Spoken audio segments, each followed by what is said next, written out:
The Ant Hill, From Wildlife in Woods and Fields, by Arabella B. Buckley. (LibriVox.org) There is a big ant hill in the wood on the way to school. It is at the foot of the old oak tree, near the path, and is almost as tall as Peter. It looks like a loose heap of leaves, mixed with sticks and earth. It is broad at the bottom and round at the top. When we come home in the evening, all is quiet on the ant hill. We cannot see even one ant outside. It looks as if no one lived there. But when we pass in the morning and the sun is warm and bright, we can see the ants creeping out of the cracks and running about the heap. They are as big as a grain of barley, and have a tiny knob in the middle of their body. They have long feelers and strong jaws. They bite hard if you touch them, but they do not sting with their tails, as our house ants do. At dinner time we find them still more busy. They have opened many holes in the hill, and hurry to and fro. Some fetch bits of leaves and sticks, and add them to the heap. Others bring in food. One day Paul saw a number of ants pulling a dead worm to pieces. Then each ant carried a tiny bit in her jaws to the hill, and went in at a hole. Sometimes the ants bring some little white lumps in their mouths out of the hill.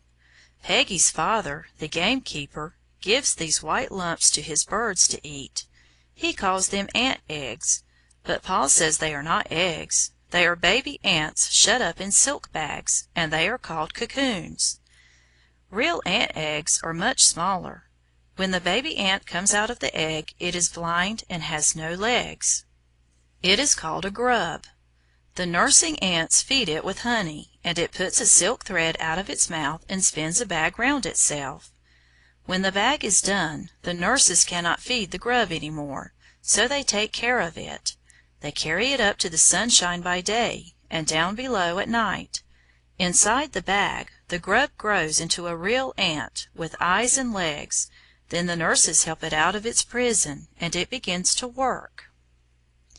One day Paul poked a hole in the ant hill with his stick.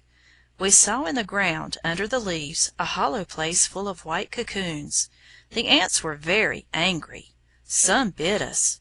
Others picked up the cocoons in their jaws and ran away, for fear we should hurt their babies. When we came back in the evening, the ants had mended the hill. Every hole was closed, and all the cocoons were safe inside. One day in summer we saw a number of ants with wings flying over the ant hill. Paul says these are the father and mother ants. The ants without wings are the nurses and workers. End of the Ant Hill. This recording is in the public domain.